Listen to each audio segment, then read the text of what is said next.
Hi, how are you? Good morning. I'm Amy Beth Shaver. She is Allison Sinclair, and he is JP. And you have found the right side. Don't want to be on the wrong side. You do not want to be on the wrong side. We are the right side.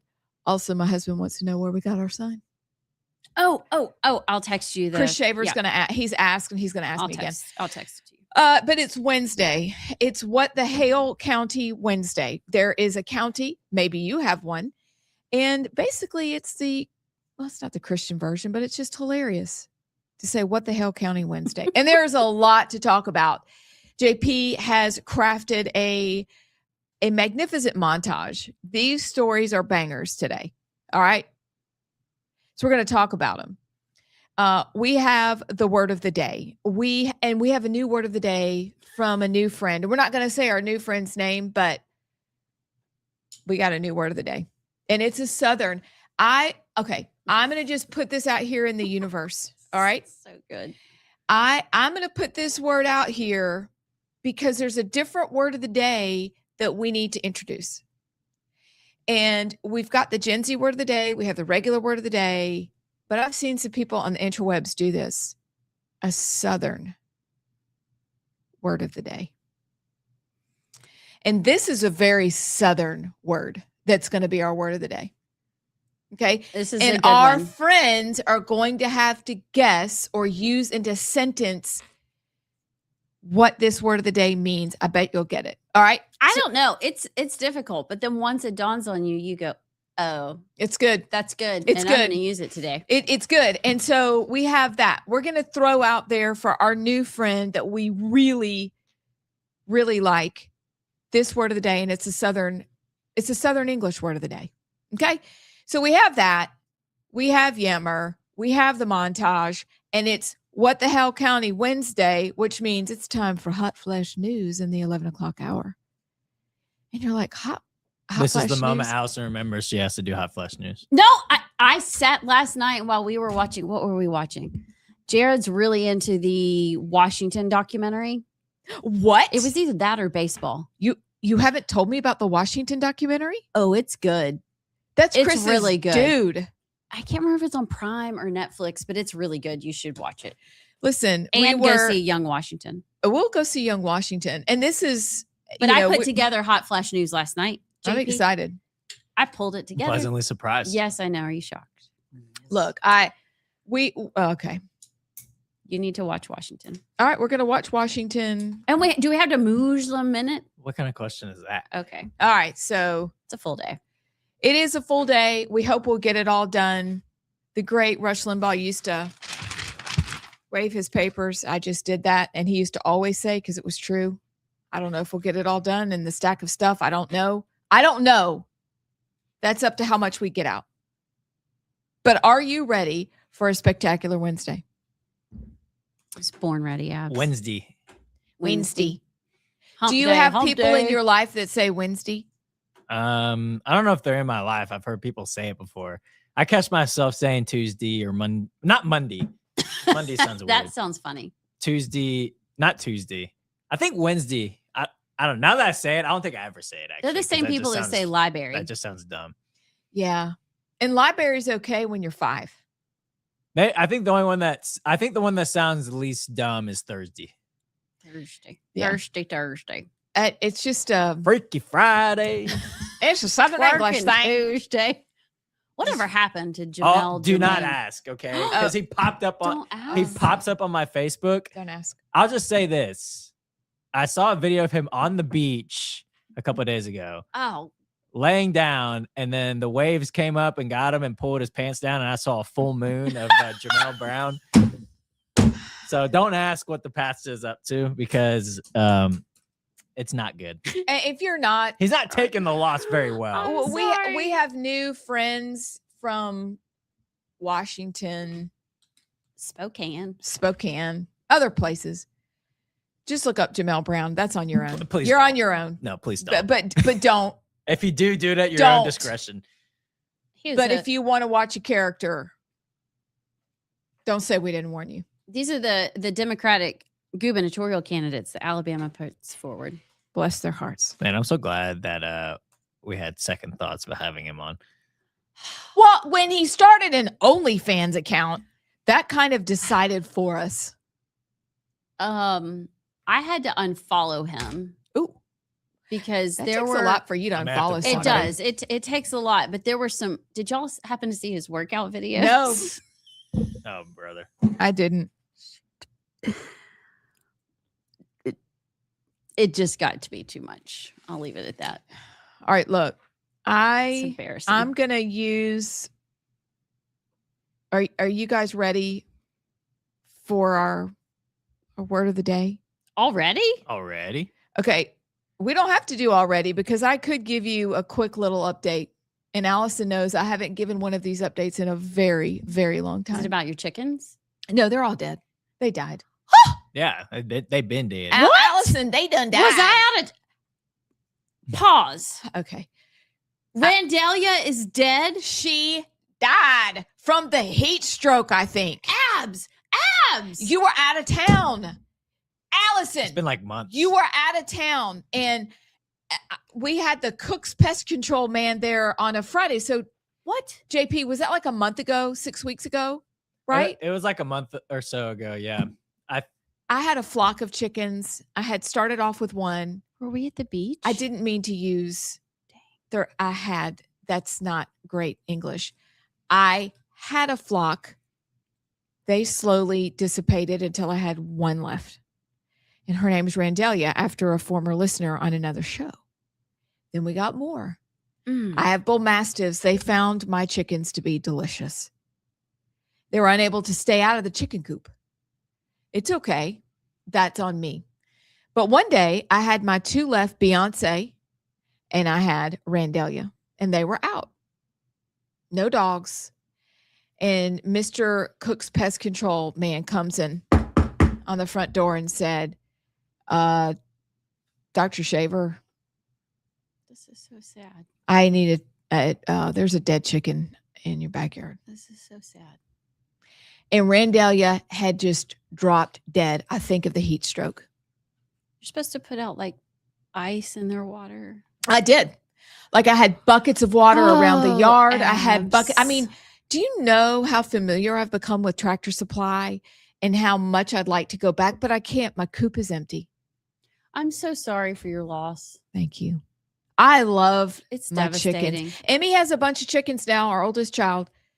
And so she brings me eggs, although her girls are upset over the heat right now.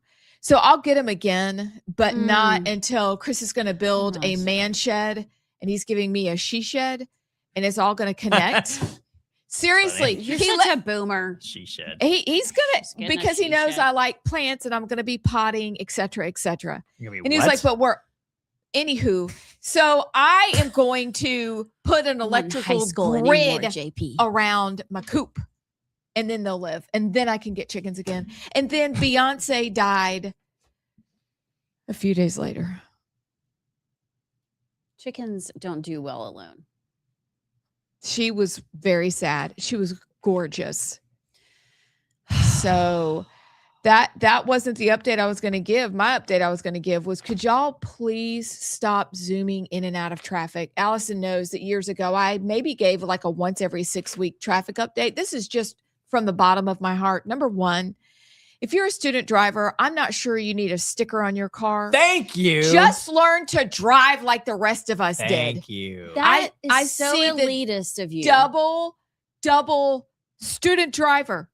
That's what high school driver's ed is for.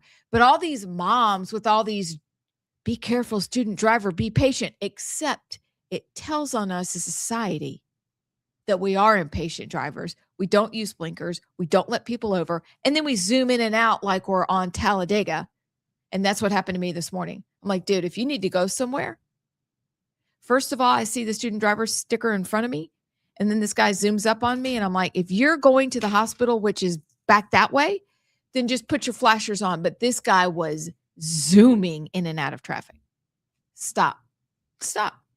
I cannot stand the please be patient student driver stickers. If you're on the road, you're on the road. No, No. JP, Listen, time out. No, you know what that's like? That's like getting to the big leagues in MLB and then putting a sticker on your helmet that's like, first game, don't throw a fastball. Like that's exactly what that's like. If you're on the road, you're on the road. Welcome to the big leagues. Okay. We're not. It is for you. It's No. not. It is. I had to teach an Asian female how to drive. Are there any worse drivers out there than Asian women? Yes. Who? Nah, I don't think there is. Middle-aged women. Nah, I don't think there is. No. Y'all needed to know what was coming down the road. Okay. Listen. But do you expect people to drive differently? Yes, you give a wide berth. You don't tailgate. You know, like at least we're giving you a heads up that we're coming. And I cross 8 lanes. Good luck, everybody. Good luck, everybody else. Yeah. I just think once they're in the car and Listen. you've let them loose, that's it. Yeah. But they have to learn. But I've noticed a proliferation of stickers over the last 5 years. These used to not be a thing. You would hide your head in shame when you were in the driver's ed car because it was like student driver. And instead of the pizza sign on the top of the car, it was a student driver. And now they're on everybody's cars. And I cannot get with that. I think it's very Southern and kind and thoughtful. Now, here's where I will agree with you. We are terrible to each other on the road. And so I understand. Says, I know, I'm telling on myself, I'm a great driver. But You know what? I'm not saying you're a bad driver, but you I get am a telling I get frustrated when I'm driving. Like, don't be an idiot when you're driving. I have a See, funny there, abs driving story. this is the Uh-oh. Pennsylvania coming out in me. spill the tea, JP. I've done a lot of driving in my life. West Virginia, like I had to go a lot of places. Stop talking. He has a story. What's the story? I got a funny abs driving story. And it was the third time I met you, I think. Oh, Lord. And we were moving Lord. our stuff from Birmingham, from Gadsden to Birmingham. Allison was like, I got to go to an Auburn game. I'm sorry. So we had to move all the stuff. But we are in the parking lot and we're all loaded up. Amy Beth's got Chris's truck. Tell everybody what that truck looks like. I don't know the exact truck it is, but it's jacked up. It's a big truck. And we have a truck of our own that's loaded up, 2 pickup trucks. I go back inside one last time and I'm pretty sure Amy Beth's like planning on leaving. And I go back out and she's starting to back up and the tailgate to the pickup truck with all of our stuff in it is down. Stop. And I think it was my dad that was like, oh, wait, like made her stop and then went and shut it. But like, Thanks, Charlie. I was walking out and saw her back up with the tailgate down. And I remember just looking up and being like, oh no. So is that where our iPad is and our LED plug-in? I don't know. But Wasn't in that car. it was a crisis averted, but yeah. Oh, abs. Maybe I should look under Chris's seats for some of those lost items. That was like a year ago. But the good news is Allison and I both know how to drive our husband's jacked up trucks. That's the good news. Yeah. Yeah. Yeah. Also, It's a little dicey. I think with the stickers again, I think more effective than student driver is our Asian female driver. Please be alert. JP! That's what she said. That's what she said. That Is what I said. That's what That's Allison what said. she has said. You know what makes me mad? If we're going to have this conversation. Oh, brother. I hate, and it's so stupid, the baby on board. Okay, yeah. Oh, hate Because them. what? I was planning on ramming you with my car. If you got a baby. But since you got a baby, like what? Is that the same thing though? Am I a hypocrite? It's It's close. It's different. I think But different. because you have experience of, I don't have experience of like teaching my kids how to drive. So when I see that, I'm just like, get over it. So you may have a different response of like, student driver, be aware. But yeah, you're not going to drive any differently because a baby on board. You I know was what else? thinking about killing you, but I'm not. I'll take it a step further. I don't like car stickers unless it's their college stickers. Those are cute. Or Steelers. But I don't like it when they have the little baby on board or they've added like their names on the stick figure family. Bobby Lou, Josie, John, Margaret.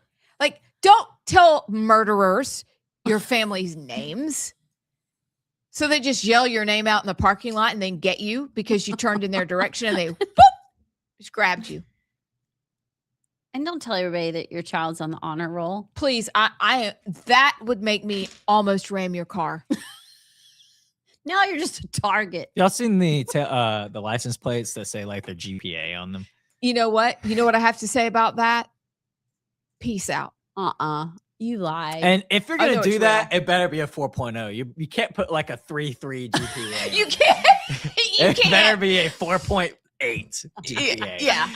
Like, just you might as well put I'm smart. Yeah. Yeah. We lack humility in this world.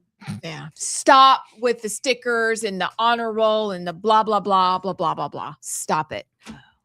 Let's unite over what football team you like. Let's try that.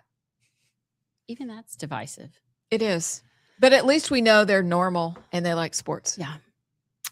Oh, All right, so now Walgreens. maybe time Okay. for word of the day. Okay, everyone, we'd like to dedicate our word of the day to someone in our lives that's new. We can say David. What David? And here's the word of the I'm going to say the word of the day. You must tell me what it means. This is in reverse. Okay, so let's say the word of the day, Okay? and then everybody text in what they think it means. Hold on. How about to say? And What are we that's doing? while JP can do Gen Z word of the day. Music.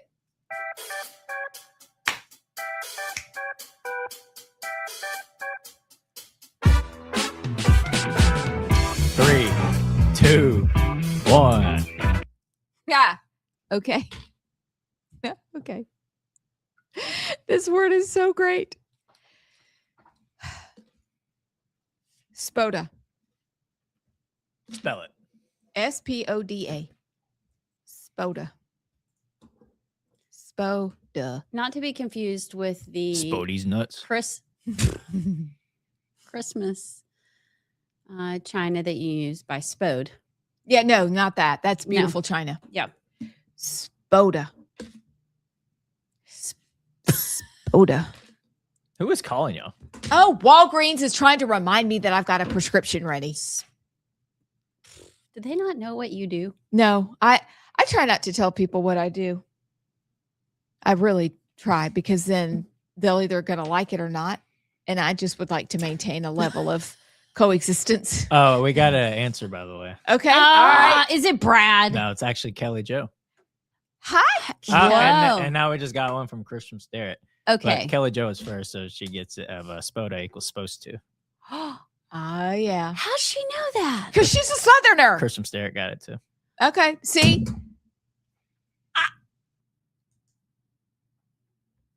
Where I'm supposed to be. Just tell me what time I'm supposed to be there. That's such a dad. Like that's like the I'm on a seafood diet. I seafood and I eat it. It's true. And it's such a good word. I can't believe they got it. Spoda. I would have thought forever on Tell that me one. what time I'm supposed to be there and what I'm supposed to do. I love that word. What am I supposed to do about it? Just be there. All right, so all day it's Spoda. Spoda. Okay. Not to be confused with the Christmas China. Which, did you know Belk has beautiful? I'm going to show you some things that they have. I didn't know Belk was still in business. I know. I was shocked too, but I'll show you Okay. because I found some things I'd like. JP, Mhm. what do you got for the Gen Z word of the day? How come JP doesn't have to dance? Well, because he's too cool for that. How do you know? I mean, for all the audience knows, I'm over here like No, you sit and you judge us until you're like, finally, I can count down. 3, judge. 2, 1. Okay, tomorrow I'll do the camera on and I'll dance. All right. Okay. Thanks. I want to see your moves.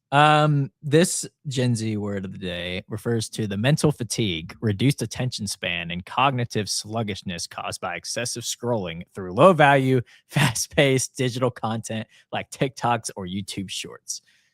It also describes the hyper absurd, internet slang and memes born from this online culture. I have no idea. What's Starts with a B. It's bed rotting. No, close. It's doom scrolling. No. The first one was really it's close. bed maxing. No. The ending of that, Rotting. yeah, was correct. Just Brain rot. brain. brain rot. I think we all That's have good. brain rot. I would agree with that. Big time. You brain don't rot. think you do? No, I just said. Mhm. Oh, Yeah. Mhm. I tried to limit my scrolling. I actually, y'all, last week I got my screen time, I think, to the lowest like it's been in a long time for the week. Baby's growing up. It's good, isn't it? But if I said the number, it's probably still like 2 hours longer than y'all's. I had to have a conversation with one of my children. My children are grown, but we still have these conversations. And I said, show me what your hours are on your phone. And I was looking at this weekend on the books on our shelf, and I thought, if I'm ever going to get through all the books I'd like to read, I'm going to have to remove that in my life. So I'm close to setting a timer. So when we send you stories, JP, in the afternoon or evening, like that's it. Because it's such a wonderland of nonsense and good ideas and fun. It's so easy to get sucked in and rot your brain, but you can tell almost immediately when you're not there. Oh yeah. What happens to your faculties, and they immediately get an injection of creatine, even if you didn't drink any. Well, so at the end of every week, It's good, wasn't it? Yeah, I've got a creatine story. do y'all, you do? do y'all get the notifications about screen time on Yeah. like Sunday? Oh, I turned Okay. mine off. Well, I got mine for the first time, and I couldn't even tell you when was at 6 hours. And that's still too much for Yeah. What was y'all's? Was it like 4? Oh, okay. 4:14. It was stupid. I got a question. Yeah. But our job is to be on our phone. It was at like 7 or 8 for a long, long time. See, it's baby steps, and I like that. But I got a question. Mhm. So, like, I have X pulled up right now because we're about to do Yammer, I guess. And so I've got to pull up because I'm responsible, JP. I pulled up the article. I'm ready to go. I also spend a lot of time on text. Does all that count? Like, if this is running, Yeah. It does. so if I have an astronomical number, it doesn't necessarily mean I'm sitting there brain rotting and Right. doom scrolling. Because it also counts like Spotify. So, which I listened to a podcast this morning. right. So Okay, You I feel have- better already. you have to go in and see where it's mostly spent. Okay. So there's an asterisk to the guilt and shame you feel. But I'm actually below the Gen Z average. The Gen Z average is 7 hours. Wow. So it's crazy. Oh boy. Okay. Oh, we're not gonna be able to talk about All that right. in a short time. All right. You are want to you guys? yammer? Yes. Yeah, y'all go first. Okay. Oh, wait. It's time for Yammer.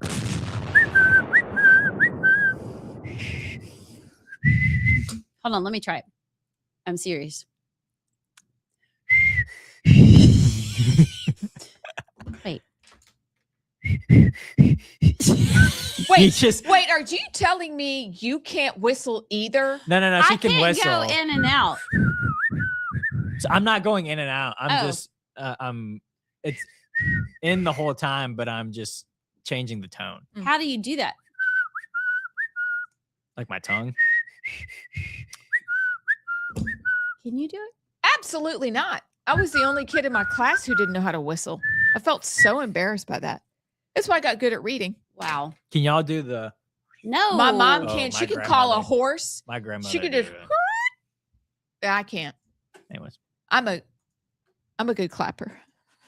That's my skill. I can't whistle. Abs. Proud of you. Thanks. Thank so you. pretty. Thank you. Okay. You're so pretty. So Yellowhammer News is reporting Mhm. that the Alabama Supreme Court has expedited the Tommy Tuberville residency appeal challenging whether the Republican nominee meets the constitutional requirements to serve as governor. So Brooke Lynn, that's 2 names. That's a double name. Brooke Lynn Oh. Dorgan Thank you for telling me. and Justin Jude LeBlanc are the 2 voters that sued. They lost in the Montgomery Circuit Court suit Well, I guess they lost. The judge said she didn't have jurisdiction. So now they have appealed to the Supreme Court of Alabama. And I guess we wait to see how many justices recuse themselves and if they make a ruling. Well, Allison, this story is about your good friend Tabitha. Tabby, what's up? I was going to call her Tabby. I am sure that we would have a fun time at dinner. But Tabby, Alabama's Democrat Party vice chair, doubles down, calls for Dems to knock off Jerry Carl, Rhett, is it Marquise? Marcus. Oh, I thought Rhett you were going to a Marcus, different spot. I thought Amy you were gonna say Atkin. double down on Joe Reed being corrupt. Amy Aiken in the upcoming GOP primary. Knock it off. She put a quote out yesterday. She said the numbers are in and we can see who the front runners are in the Republican primary on August 11th. These are the folks we want to knock off the ticket. This is a story by Caleb Taylor. Okay. So also, we're not conspiracy theorists in this regard anymore. So check off that we told you all years ago that they're voting in our primaries. And you said, that's ridiculous. Only 1 or 2 people vote. Could we just have maybe a catchphrase that the girls said? Or the girl, like we need a, No, yeah. told you, without sounding prideful. Just numbers and statistics and data. Yeah, that's it. Reality. So what is she saying? She's saying we need to go vote against these Yes, people? ma'am. So do you really think David Matthews is going to be any better? No. All right. So we just need to close our primaries. Yep. By the way, on our reel, when we had Scott Stadhagen, the chairman of the Alabama GOP on, and we were talking about the primary and her comments about, you know, whatever. What was it she said? She make it so that we're racist Yeah. and we're bigots for the redistricting. Mhm. And I was trying to figure out in that segment, I said, I mean, do you call the left? Do you call them chairman, vice chairwoman, vice chairperson? And so we posted that and she commented on my comment and said, y'all make everything so complicated. Complicated order. And I'm like, y'all are the party of Z, Zim, Zer, Zer, they, them, he, she, it, furry. Hey, gaslighter. What? We see you. Just try not to offend you. Mhm. Anywho. JP, what you got? Did y'all see this? I can't believe we haven't talked about this yet. Jasmine Crockett and what she said about the World Cup during committee. Oh, no. Oh, please, heaven Is help. it racist? Here, I'm just gonna play this for you. She's got your glasses. The World Cup that captured the imaginations of the entire world when they saw all of these people of color that was playing for all these teams. And ultimately, if you recall, the last 2 teams, it was Argentina and Spain. And it seemed like the vast majority of the world was rooting for Argentina, or actually against Argentina, right? And why was that? Just give me an explanation if you could guess. If you'll just let them finish the answer. Spain had the best team. Maybe that's why they were rooting for them.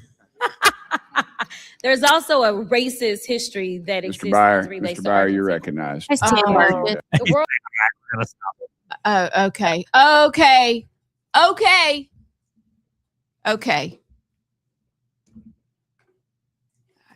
Can't be because you like their uniform colors. Can't be because, I don't know, you visited Spain and you've never been to Argentina. Can't be because they're the better team. It's got to be because you're a racist bigot. That's what. Okay. Look, I thought her top was cute. Green eyeshadow. Cool. Glasses. Thumbs up. But isn't that what they say when they've completely run out of ideas? You can't run a country with people like this. You cannot listen to them. And I mean, the man answering was spot on. Maybe because they're the best team. Guys, this is how we answer from now on. It's really simple. You guys are the ones who complicate it. Not us. Complicated all. Oh, my word. Okay, when we come back, we will have the montage. We'll have the Muslim Minute. we'll have hot flash news. I feel like I'm missing something. Lots That's a of lot. things. It's a lot. We'll be back. With South Carolina, because we were talking about South Carolina before the break. What do you guys think? And why should we care? Because I saw that you mentioned that we should care about some of the people who've put their hat in the ring. Tell us about that. This whole thing makes zero sense. And if I've ever seen the swamp, and I'm saying the swamp, and I'm not exactly sure who's in it, but it is looking more like a uniparty than ever before. I think the swamp has tentacles, maybe drains to South Carolina. One of my posts was that I cannot believe South Carolina is more good old boy than Alabama, but I really think it is. There is a machine that is pushing some of these candidates that are running for Senate. Darlene Graham Norden, who has already dropped her last name. Okay. Her poor Larry husband gone. His last name, his whole legacy gone from her.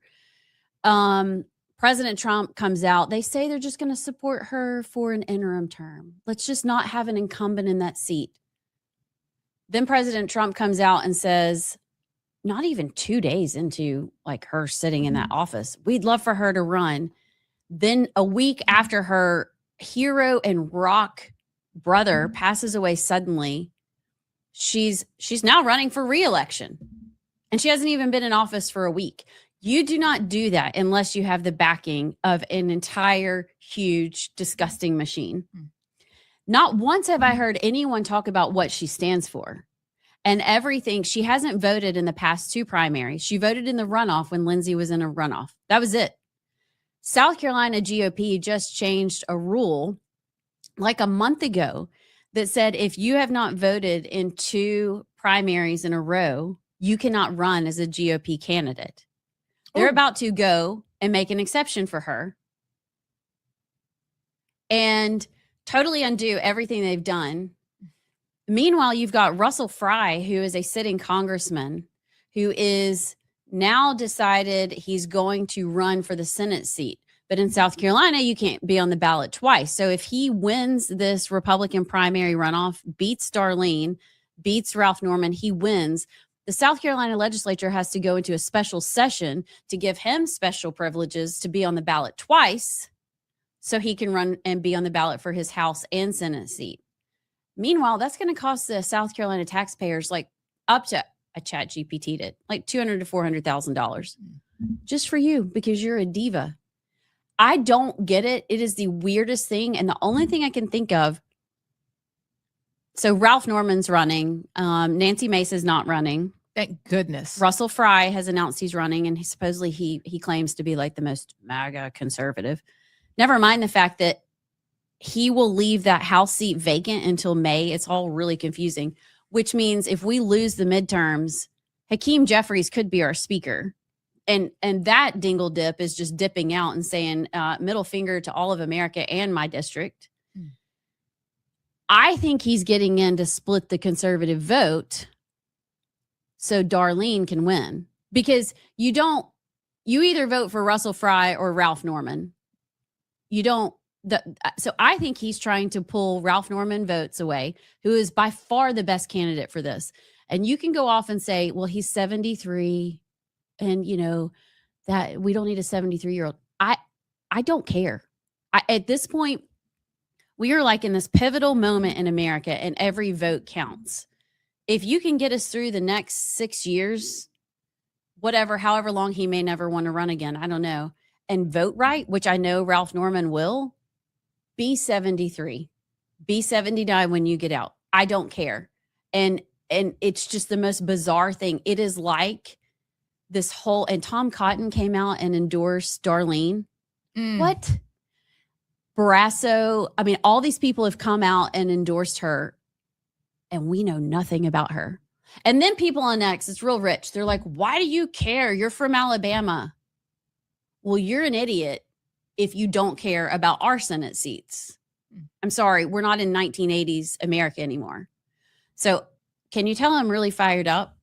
Because it matters. And if you aren't watching what's happening, if you aren't watching the machine and politics at its best, it's disgusting. We're about to get, and Darlene apparently is fairly liberal. Definitely more liberal than her rock and hero brother. Yeah, I'm looking at actually PBS. And the interesting. story is out of Charleston when she still had her last name. That was last week. Yeah, this is Things last change week. Fast. But apparently their parents died in just over a year. And so Lindsay became her legal guardian. Hello, and welcome back to The Right Side. I am Amy Beth Shaver with Allison Sinclair and JP. And if you ever get lost, our names are right above our head. Didn't plan it, but we should say we. I know, we should say we did. Would we have just switched sides? Yeah. Okay. But as it turned out, it's perfect. JP, before we get to the montage, we have calls, texts, your thoughts. What are they? If y'all want to comment or text into the show, you can either comment on the stream that you're watching, or you can text to 833-687-4448 your thoughts. We got a comment on the X stream that says they're our word of the day, girls be speaking hip hop. No. Spoda. What Southern Spoda do? English. You could just say it exactly as they would have back in the day. Hey, mama, where am I supposed to be? Well, just tell me. You're the only one that can say that. Or where am I supposed to be? That was loud. Stick around long Was that enough good? and you'll know what that means. Kelly Joe, remember last was it last week or whenever it was we talked about if you say well or wool, and she said that how she got Spoda. She said, I know because I saw wool. LOL. That's good. It's good. Chris from Starrett said I was Spoda graduate, but what happened was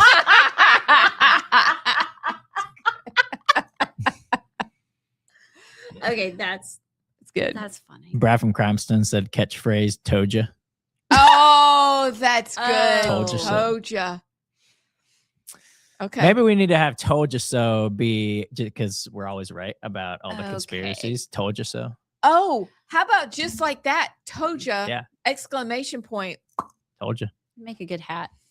Bully Bell said definitely a no, all caps no on bumper stickers when my tag is CWBLL Hell State. Hell State. Yeah. Go Dogs. Oh, okay. If it doesn't say Hell State, we're really confused as to what CWBLL is. Yeah. Or it's going to take me a minute. Would you have gotten that? I know it's College World. Cowbell. Oh, cowbell. I thought she was baseball. No, my sweet Emmy graduated from, she's a Mississippi State graduate. Oh, JP, little whippersnapper, still didn't get it. No, I didn't. Needs More Cowbell is basically the theme song from Saturday Night Live and Will Ferrell. Has anyone I've seen that ever one. been to a game? They I haven't. invited us to a game, but I have because I almost went to Mississippi State. And then Emmy and Ben invited us to go to a game, and I was like, thank you. I'm good. Yeah. It's so loud. You probably need baby headphones to go into such a game. What's funny is those are technically illegal. Artificial noisemakers, but they give them an exception. That's because I'm wondering, Bully Bell, does it just fade into the background? You know, sometimes almost like when you're halfway asleep and there's stuff going on in the back, you kind of hear it, but you don't really process it. Or is it as annoying as I think it is? Well, just think about how loud you hear it on the TV. Yeah. And then think about how loud it has to be in person for it to be that it loud is on the TV. definition of the word cacophony.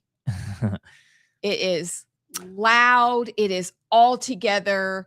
It is unanimous. Not unanimous. It's All encompassing. It's all encompassing. You've dropped into a pool of sound. By the way, before we read the last Pretty text good. of the day or coffee. last text of the segment, I got to give Allison props because I saw on her tweet yesterday she used our former word of the day. Oh, What'd you use? what was it? I don't know. Palatable. I did. Yeah. So Thanks, maybe the words Abs. of the day Welcome. are getting to us. Yeah, I didn't, and that's how influential and um impactful they are, is that you use them and you don't even know it. Just in Thanks, there. Abs. All right, one last text, and then we'll get to the montage. This is a serious one. It's a good one to end on. Chris from Starrett on the text line. He sent another Charles Spurgeon quote. Said, thought for today, what are we making of the gospel? And this is, quote, God's altar was to be built of unhewn stones, that no trace of human skill or labor might be seen upon it. Human wisdom delights to trim and arrange the doctrines of the cross into a system more artificial and more congenial with the depraved tastes of fallen nature. Instead, however, of improving the gospel, carnal wisdom pollutes it until it becomes another gospel and not the truth of God at all. That's good. That's good, and that's deep, and it's true. Wow. Just need a minute on that one. On that note, Dang. time for the montage. Time. Time for news.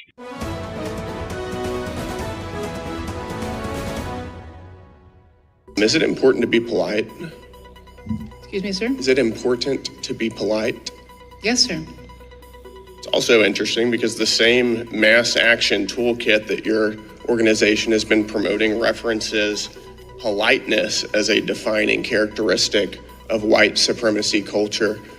Ma'am, are you a white supremacist? No, sir. You're not.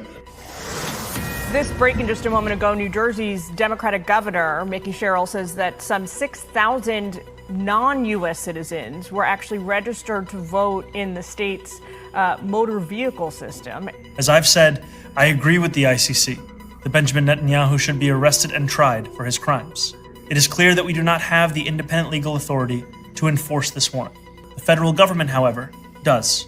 And I call on them to join the ICC and execute this warrant. And then interestingly enough, even though I spoke very good English, one of the things that I was told to do is go find a discounted housing section 8, which I didn't know what actually it was, and sign up for all the other community benefits. I think that I am here to extend love, but I also think with that love is truth, being honest. And I want to protect young girls in a locker room or young girls in sports who shouldn't have to go against biological men. Okay. That's a good one. That's a lot to talk about. That's a lot to consider. So let's just start with Brandon Gill because he's awesome. And also because he's coming to Birmingham next week. Montgomery. Same thing. He's coming to Alabama. You'll be putting on a wedding. I am putting on a wedding. And at that moment, we'll be hoping everything is going okay. We really are going to make a stick. Are you going to make a flat Stanley We're of me? going to make a flat Abs.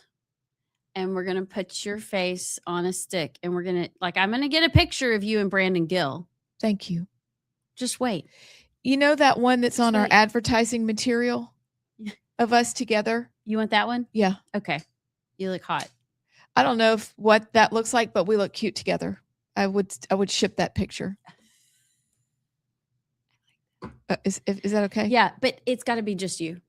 Well, okay. Because I'll be there. It would be odd if I had It would be odd, but I myself on mean, a like stick. maybe you could make it and flip yourself backwards, and then just in case you go to the bathroom, you can put us out in a chair together, and then flip it back so it's just me when you come. I'm kidding. All right, let's think about that. Anyway, all right, we're going to start with Brandon Gill because he is going to be Alabama's guest next week. Also, just as a friendly reminder, this is how you do it, friends and neighbors, because part of the conversation we have here is we deal in truth, we traffic in truth, but how do you talk to people? Wait, we traffic in truth. That's good. It's coffee. It's the commie coffee that I'm drinking. What's it called when you have a alliteration? Yeah, alliteration. It's good alliteration. It's coffee. So this is we traffic in truth. He does the same. And that's how you apply it in conversation. He's done his homework as always. That's the first step. And then beyond that, he's so good at just asking a question and then he becomes a gray rock. He doesn't get upset. He doesn't make faces. He just lets them answer, and then he pushes back with more of what they've already said because he's done his homework. But Brandon Gill is an icon when it comes to confrontation because he does it so well. I don't know what he's auditioning for, but he's auditioning for something, and I am here for it.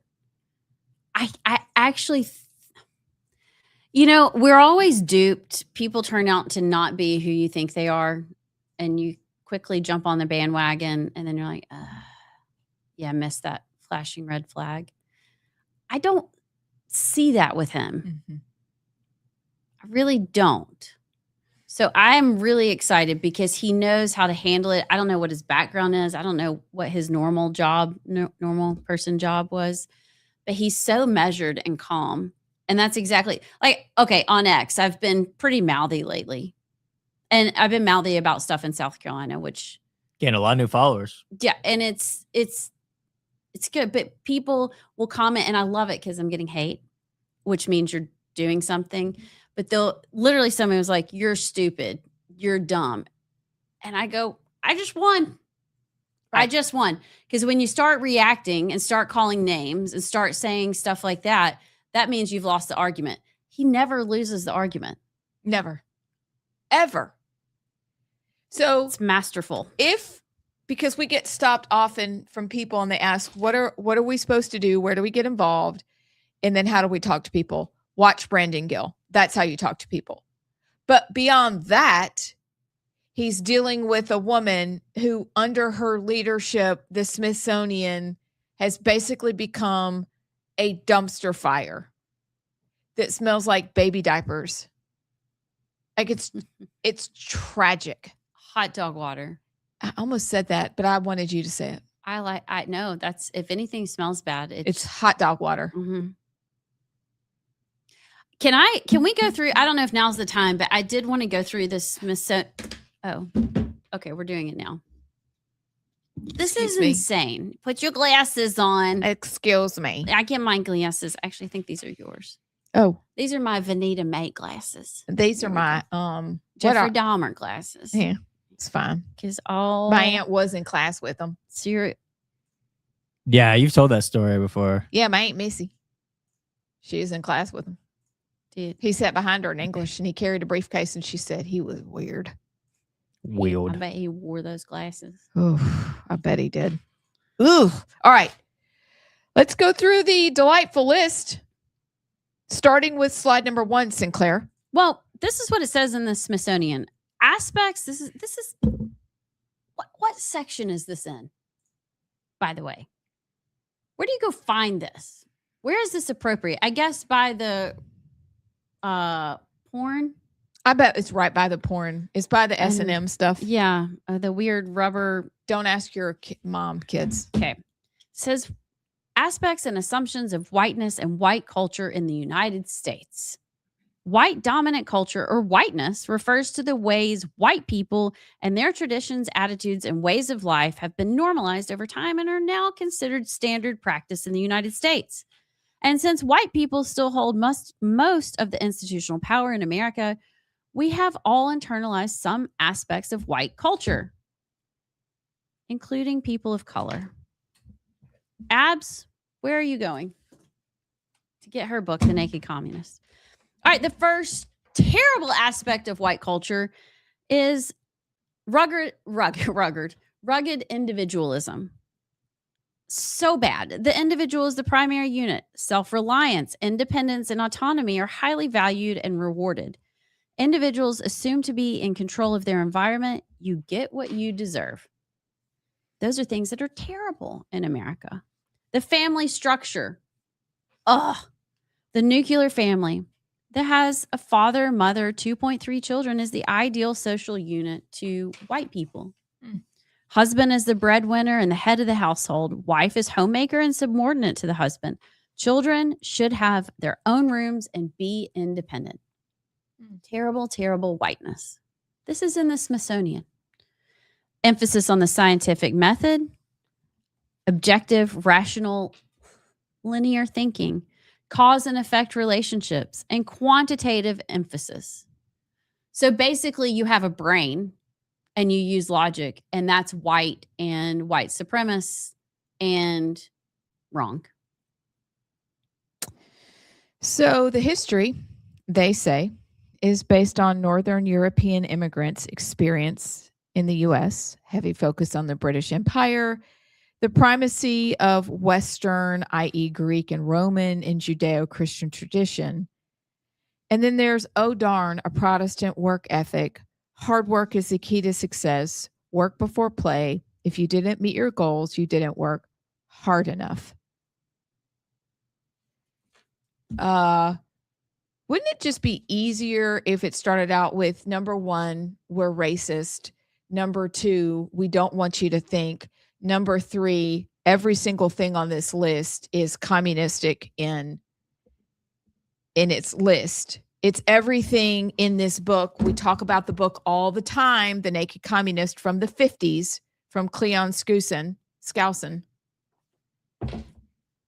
I mean, for example, the family structure emphasized the need to raise children away from the negative influence of parents, attribute prejudices, mental blocks, and retarding of children to suppressive influence of parents, and on and on and on.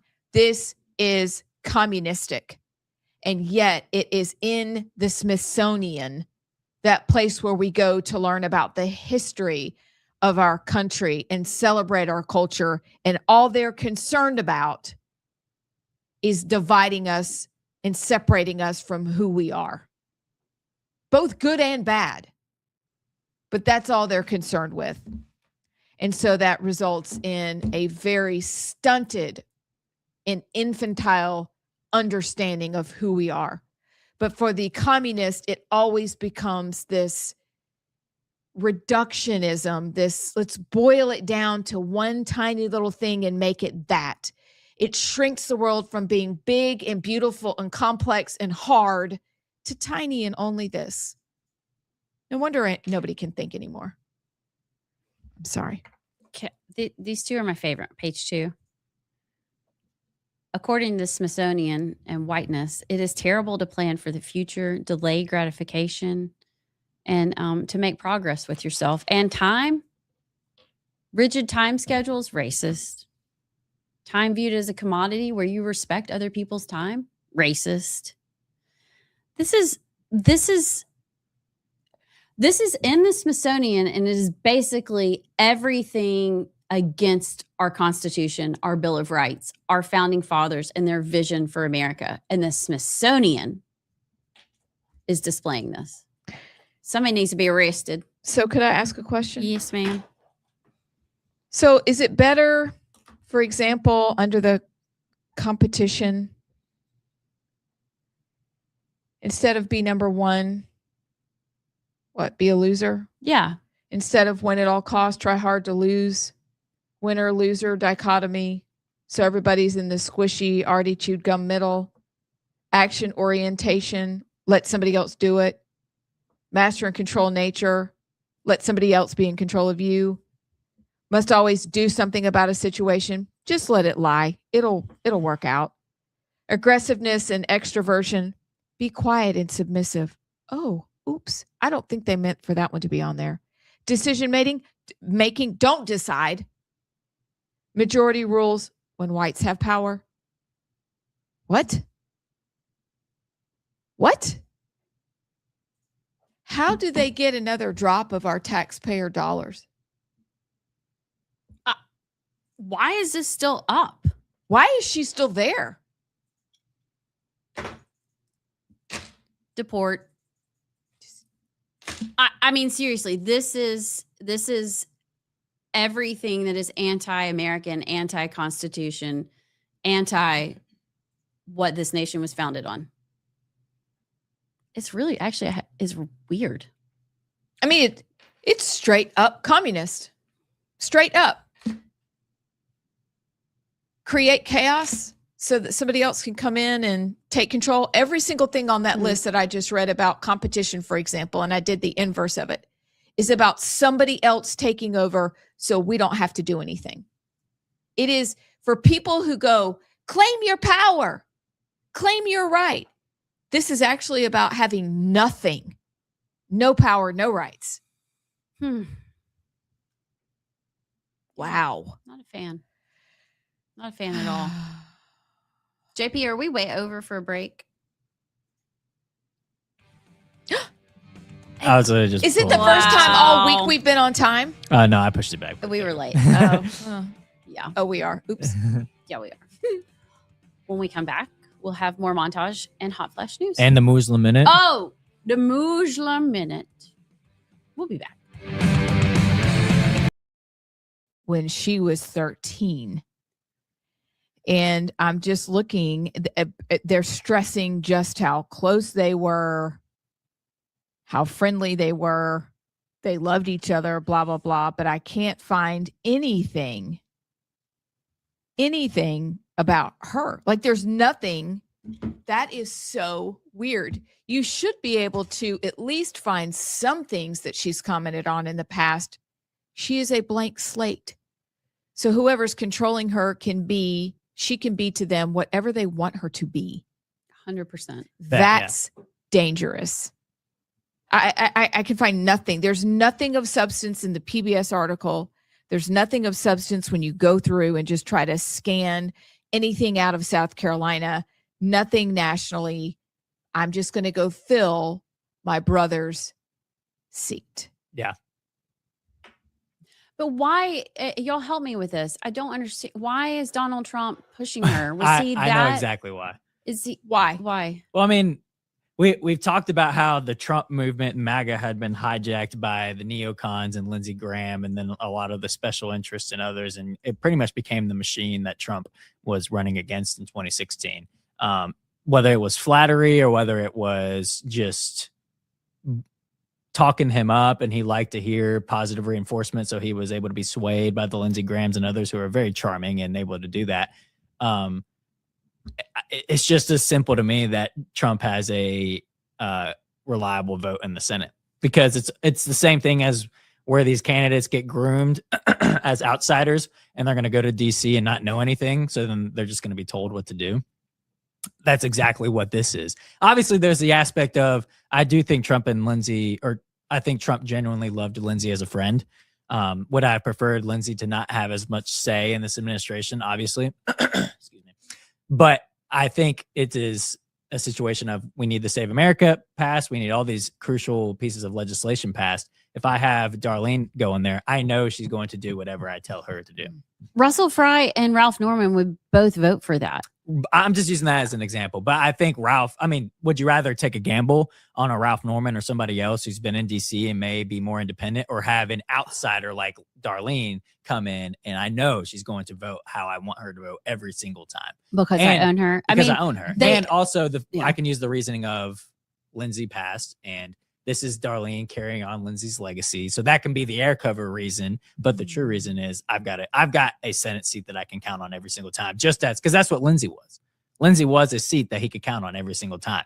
So would you rather replace it with somebody who's going to be exactly the same and then some? Because this is her first time in DC, or take a gamble with somebody else. I got to stop you though, because if what you're saying is true, Lindsey Graham was a vote that Donald Trump can count on every time. Then who is Donald Trump? Exactly. Well, yeah, obviously. Yeah. Yeah. That's because to me, Donald Trump or at least everything Donald Trump says, what he's doing right now is opposite. This is not draining the swamp. This is the swamp. For sure. Unless he was fooled and didn't know who Lindsey Graham was, and he just used him to get what he wanted when he needed it. And so he's being a pragmatist. I don't know. But it is a question worth considering. It is, who is he? Because you're right. That makes you go, I mean, that is the red pill, unfortunately. MAGA has become the swamp on the right. And it's so devastating. And I'll just be the one that says it. I mean, if y'all want to push back, feel free. But it's just who...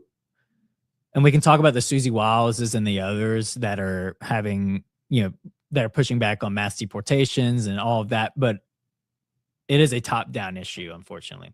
Trump is the one that, according to reports, talked to Tom Homan and others about the Minnesota ICE situation after the shootings. Like, we just need to pull out. It's like, this is enough.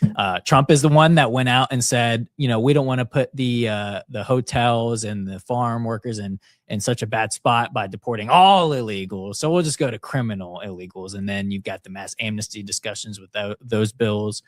Trump is the one that is rah-rahing Iran constantly and is, so it's a hard discussion to have, but I do think that Trump is right now in the camp of Lindsey Graham and the others and that part of the right wing. I mean, Trump is also the one that went out and called all of the people that disagreed with him on the war in Iran just low IQ idiots like Tucker Carlson, and which we disagree with Tucker on a lot of things. But you see what I mean? It is whoever disagrees with me is an idiot. So that gives room for the yes men, the Lindsey Graham and the others, to flatter him and sway him to their direction. So like I said, it's unfortunate because Trump was the anti-establishment guy, but MAGA has just become a new form of the same swamp, let's say. You're gonna get some hate on that one. I'm just asking. What can you say? Hey, darling, can you do a "Hey, Darlene, this is Trump" phone call? Could you do that real quick? Darlene, this is Trump. I would love for you to run for Senate. That's good. We're gonna hoodwink everyone. Listen, together. That's good. We're gonna have everybody fooled. Don't worry. That's good. But and hello and welcome back. How are you? Okay, so JP, how about an order of events? So at 11:30, we are going to do Hot Flash News. And I suspect that you do not want to miss Hot Flash News. And just the intro alone, it's a reason to watch it. But for now, we're going to keep rolling through our montage. Well, first. Or do you want to do Muslim Minute? Well, I mean, I think Muslim Minute can be an 11 o'clock every day. Okay, if you say so, Mr. Producer, that is what we're going to do. And then maybe at 11:10, we get into this New Jersey election fraud scandal. Okay, let's do it. Okay, well, first, we got to get to the Muslim Minute with Charlie. Are the messengers of the messenger. We are the representative of this deen of Islam. We have to be the solution. The future is ours. Every ideal nightmare of a Muslim Europe will come true. They can be as mad as they want. I don't care. America will be a Muslim country. Russia will be a Muslim country. Islam will enter every house. We have to be a part of that change. We have to be a part of that da'wah. We have to be a part of those ghuraba who stand firm on our aqidah and our practice and our deen and never ever apologize. We're unapologetic. Never ever compromise. We're uncompromising.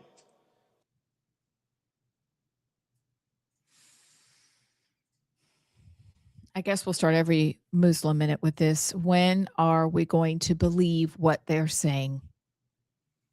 When it's too late. I'm afraid you're right. The vast majority of us have no idea what is coming.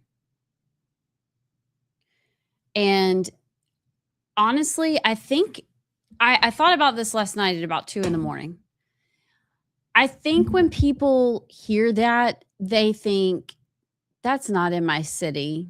That may be in Canada. I don't know. Maybe he's talking about the Americas. But have y'all seen the videos of, there's one that is this older lady that's walking her dog in the park. And these two giant Muslim men come up and start berating her, yelling the F word, coming after her because they hate dogs. And I mean, and she actually was in Canada. She stood her ground. She starts saying the F word right back and says, I was born here. And but she's just in a park walking her dog. There's another video of an older gentleman who's walking his dog on the sidewalk, and it's a Muslim man and his wife and his child that are coming down the sidewalk in the opposite direction. And in Islam, the infidel is supposed to move to the side and allow the Muslims to walk through. Like, we defer always. And this man, he's probably not even paying attention, just keeps walking his dog. There is a huge confrontation. The Muslim lady is going after this old man. He starts backing up. I mean, I think maybe when it comes to our playgrounds, when it comes to our parks, when it comes to our homes, we might catch on. And actually, dogs are a great way to get to the hearts of Americans. But until then, people treat it like it's so far off. It's some far off discussion, so far off something that's actually, it might get here in 50 years. I'll be long gone. It is here. It is here. And I don't know what else to do. Well, we're doing this, but we also would, with respect, ask our leaders, I don't care where in the country you are, to become very well acquainted with a man named Raymond Ibrahim. You hear us say his name all the time. Or the Just Thinking podcast on Islamism, or James Lindsay on Islamism. Okay. Those three, if you want to educate yourselves, because the uncomfortable truth is that she is right. It is here. They are here. They are telling us what they are going to do, what they will do, what they have done. This is not a hidden secret. But what has us scratching our heads is that we don't know how to deal with it. Number one, we've got to handle the immigration issue immediately. But number two, we have to declassify them. This is not a religion. This is a cult. So please, if you try to bring up to us that it is a First Amendment free speech issue, we will tell you with respect, you are dead wrong. So we also have to understand that. And then beyond that, we've got to get uncomfortable with finding out who owns the land and who's buying buildings and who's buying property that should not be here. We need to get acquainted with what CARE is and how close of an association they have with groups right here in Alabama. You want to say what CARE is real quick? It's the Council on American and Islamic Relations, but they have a relationship with Islamic Brotherhood, the most violent wing of Islam. So we can do all of these things, but then that requires us on our end getting ready to go and fight back. And that's where we lose most people, because they're unwilling to lose voters or donors or have people not like them. I'm sorry, but that's just the truth of the matter. And we need to get acquainted with that, because we will not have a country, and whatever thing you have that you think you love, it's gone. Because we decided to put our head in the sand and pretend that those are just the girls and they're excited over nothing. You think the people in New York City right now, hearing the calls to prayer, think it's nothing? Or Texas, or Michigan, or Arkansas, or Florida? You think they think that's nothing? So get more dogs. And I don't care if you think this is funny or not, and get a pig or two and walk it in the park and do exactly like that lady did. We were here first. Well, and every time I hear them talk like the way they, I don't know what he is, an imam or whatever, did in that clip, I contrast that with when people in the church say, well, we don't want to merge politics and faith, and we don't want to, we just want to come and hear a soft, squishy message, and then we don't want to rock the boat. Whereas, we like to say Christianize America, Christianize Alabama, Christianize the world. That is the ultimate goal. where you go to, the other side and like, no, Islam will be in every household. Europe will be conquered by Islam. America will be conquered by Islam, and there's nothing they can do to stop us. So this is a game. Somebody's ideology and somebody's religion or cult, whatever you want to call it, is going to win. So would you rather be Sharia law, or would you rather be Christian Western civilization that made America what it is today? But the same fervor that Islam has, they don't hide what their goal is to conquer the world. And Christians, well, we just want to be nice and loving and nice and squishy. I'm not saying you have to be hateful, but you have to have a backbone. You have to be righteously, firm. Like, no, we're not going to let Islam take over our nation and our society. But every time I hear that, I'm like, I wish Christians would have that fervor, because there's a reason Islam is flooding Europe and a reason Islam is flooding America. It's because they know what their goal is and what their job is. And as long as we let them do that, they're going to do that. Whereas Christians have to speak up, but the church has to realize what time it is. And it's time for pastors to be men of God, but also I think back to, I can't remember the name of the pastor in the Revolutionary War that literally had his sidearms up on the in the pulpit with him in case the British came. Like, we need men like that leading the church and in the pulpit. But the skinny G wearing, the latte drinking, ponytail, non-denominational pastors. And I'm sorry, I didn't mean to call it non-denominational, but you know what I mean? We need men to lead the church and realize what time it is. You just said something that helped me work this out. I haven't really thought through this, but this is what this show is here for. Okay.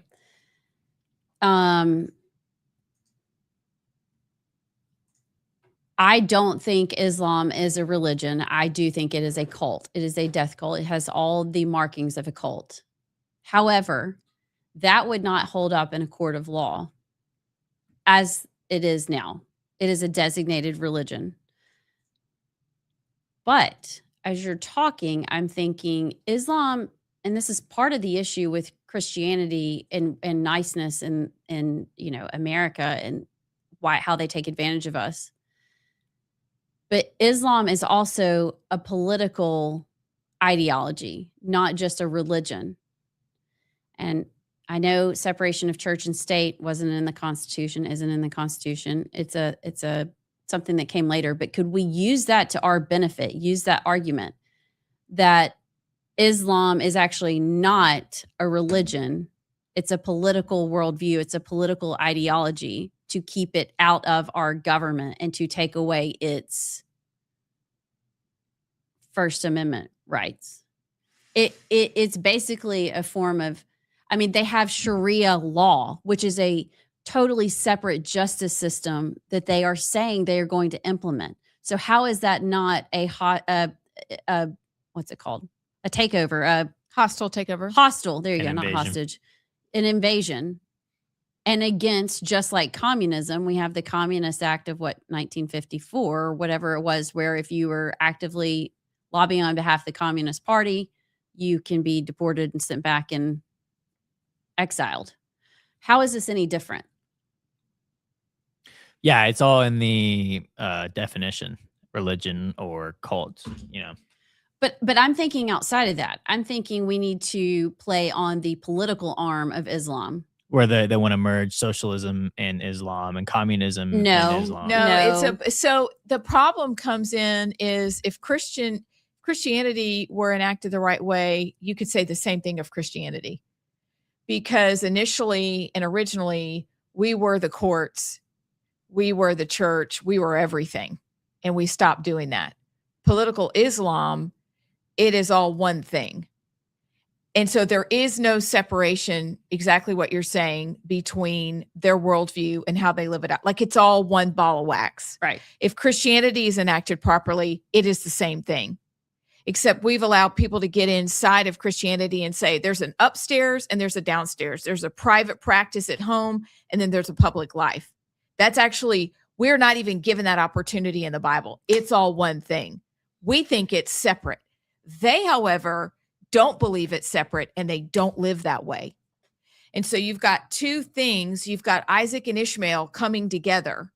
One forgot how to live. One's living completely incorrectly, but in some ways they're so similar because that's what the enemy does. He twists, divide, devour what's true. So they're living properly if it were Christian, not the murder, not anything. Yeah. I'm just saying the worldview, they don't separate politics from their religion. Neither should we. We just don't. And so what we have a hard time separating is what we talk a lot about on the show. All ideas are not valid. All ideas are not worthwhile. All cultures are not equal. All cultures are not things that could assimilate here. So you've got other layers going in. We're treating this like it's the same as this. It's not. So we even have to go back to not only what the definition of it is, which is it's a cult, but if you're thinking outside like you are and you're right, then we have to be able to say, but this is right and that's not. And that makes people very uncomfortable. Well, yeah. And they're going to say, well, how do you know? Well, because of our biblical worldview, we know instinctively this is wicked and wrong. And so that's what gives us the power to declassify it. But we won't do that. Is that? Yep. And actually, I agree. I would take it a different angle because, the term itself, separation of church and state, is not even mentioned in the Constitution or anything. And it actually was through the lens of the church is higher than the state. So then in that logic, like we would say our church is higher than the state. And then if we went that route, then Islam could argue the same thing of like our church is higher than the state as well. And so I actually would take it from the more tangible route of because the Islam and communism is merging, like with the Zohran Mandamis and the others, if you go at it from the communism route, you knock out a lot of them right there, the DSA crowd, which is so majority Islam. And then obviously the Sharia law, that route of flat out, making it Sharia law is illegal nationwide, period, the end. I think those two routes tangibly is the best way to start. I see what you're saying though. And yeah, I like it. It's a really good thought. However, Allison. I would argue the different way of like, no, separation of church and state is not so that Christians, like I wish Christians would merge their politics more. It's just, church and Christianity is higher than the state. And I'm worried if we go that route, then Islam would say, well, ours is higher than the state as well. That's therefore Sharia law. But what you're missing wrong. is that, so the founding fathers, the colonies, they all came here. They were different sects of Christianity. They were Puritans. They were whatever, Presbyterian, Episcopalian, whatever they were. Okay, but you couldn't even hold office in the colonies if you were Catholic, if you were Jewish, if you were anything. So the vision was exactly what y'all are talking about, to have what we always say, personnel is policy. And those policies were supposed to be Christian worldview. We have separated them. But what we can go back to that says that their religion and political arm of Islam, which is all the same thing, is antithetical to the very country that they are in and want to take over. So we do have some grounds to say no. No. I don't know. We're going to have to think outside the box on this. And I like that we're having this discussion, and maybe some listeners can, text in, tell us your thoughts. This is going to be some mental gymnastics. We're going to have to jump through some hoops. We may have to change some laws. I agree. And start with what you just said. No. Like we have the right. People don't like to say that when it comes to this because it makes them uncomfortable. But no. Like Jason Bartlett said last week, no. You can watch that podcast tonight. See what I did there? That was good. No. Because you don't have to justify it in the sense of they are trying to fundamentally transform, said our Muslim president, America. That is revolution. That is invasion. And it should be a no. Yeah. You're not going to do it. Well, I think there's low hanging fruit to start to think outside of the box. I think communism, you go that route of I like that. I think that is you killed two birds with one stone, because the Islamo-communism have just merged so much. And then second, Sharia law. And then third, mass deportations. Yeah. Those are the three low-hanging fruit right now. You don't have to do mental gymnastics and like, oh, that's easy. It's not, okay, well, I shouldn't say easy. It's simple. I think you knock out a lot of the Islam problems with those three right there. But I think you're being short-sighted, because they'll say you have the First Amendment and you have freedom of speech. Well, no, communism, there's already a law in the books. Yeah, but it's not. I wish it was enforced. I well, mean, that's if you what I'm do saying, it is and enforce it. but it was kind of phased out. So I think you have to. We can't just take one path to solving this problem. We have to take several, because the courts, the politicians, whatever it is, are going to, even the Republicans, clearly try and thwart anything we come at them with, any solution. So I think we have to really, we've got to use the scientific method that's very white and use some logic here and think through how we're going to do this. So who invented the scientific method? It's a great question. Somebody tell us, quick question. Like, if was- my husband was watching, he could tell us right now. Yes, maybe like That guy? Newton, Einstein. It was Newton, right? I think It was, it was Newton. excuse me. It's- Aristotle. There's it was way before. Really? Sorry about that. Okay, so scientific method created by a Greek. It's enough. Oh nope, that was on the list at the Smithsonian. You can't. Oh, Greek and Roman. Greco-Roman Yeah, values. You're right. He's out.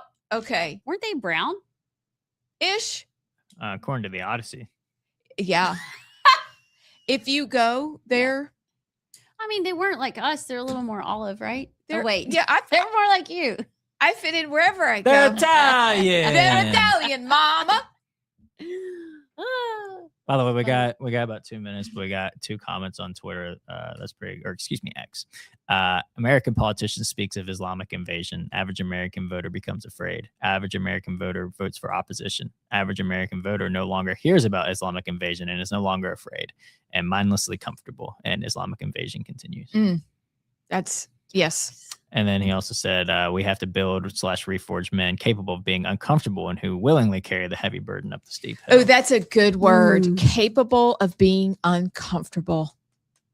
Ooh, we wouldn't know anything about that. Brad from Crimestone, the United States shall guarantee to every state in this union a Republican form of government and shall protect each of them against invasion. U.S. Constitution, Article 4, Section 4. Could we have that framed? That's pretty good. And it says, but Sharia Right is there. not Republican. If a state ever goes full Sharia, the general government has an obligation to wipe it out. Brad said it. You heard it here first, but you probably already knew that. I think we should frame that. I'm not joking. Does it have to go full Sharia before we intervene? No. I mean, Minnesota is very close. Yeah, I agree. I think we're in the problem because we didn't shut it down. We're in Iran because we didn't handle it in 78. We're here because we didn't handle this years and years ago. So we got to start somewhere. We suggest today. Like, just do something today, government. It's your obligation to us. That was good. I like that. We'll be back with Hot Flash News. Common sense red meat stuff like Save America and election. Yeah, like that. We're on the same page with. But I don't think Trump is not a mass deportations guy. No. And I'm just using his words, what he said. And just like the H-1B and the Chinese college students. It's part of the Sharia to take care of your parents, to take care of the children. It's part of the Sharia to have strong families. It is part of the Sharia to fight immoralities. It is part of the Sharia to fight for equality. Sharia is a beautiful guidance Allah has given. Just because some people misuse it, we blame those people, but not the concept of Sharia. Okay? But now here is the question. Some people may fear Sharia is coming to use. That is the fear. And I say to them, do not fear. Sharia is not coming to the US. And the reason it is not coming to the US is because it is already here. Oh, hell no. Deport. Deport. Have you seen the John Wayne hats that say "the hell I won't"? Can we order some? Are they on like I Amazon wondered if or you'd Etsy? wear one because during our Muslim Minute segments, no, deport, number one. Number two, we have a constitution and Sharia is incompatible with the constitution. So if anybody is practicing Sharia, deport. And number three, friends and neighbors, we don't know what else we can share with you to tell you that we need to believe and then act upon what they are telling us because they're not holding back. Why are we? Why are we just sitting watching this and saying the invaders have the same rights? I mean, they are literally here to overthrow our government. That is exactly what he just said. They are trying to take down the United States without firing a bullet. And we're like, they have the same First Amendment rights as us. Bollocks. Deport. They are, I just can't, I get so fired up. This is a very effective, JP. Because I look at this stuff every day, and every time you play one, I get more and more fired up. Well, and I'll provide some background on this one. This was an Islam town hall in Plano, Texas. And this was them presenting their explanation in defense of Sharia. And the quote that ended the clip was, Sharia is not coming to the U.S. And the reason it is not coming to the U.S. is because it is already here. And Abs, what does Sharia law, if we all have to follow it, mean for us? Sharia law means for us beatings. Sharia law means if we were to testify in a Sharia court that the wife's testimony counts half as much as the man.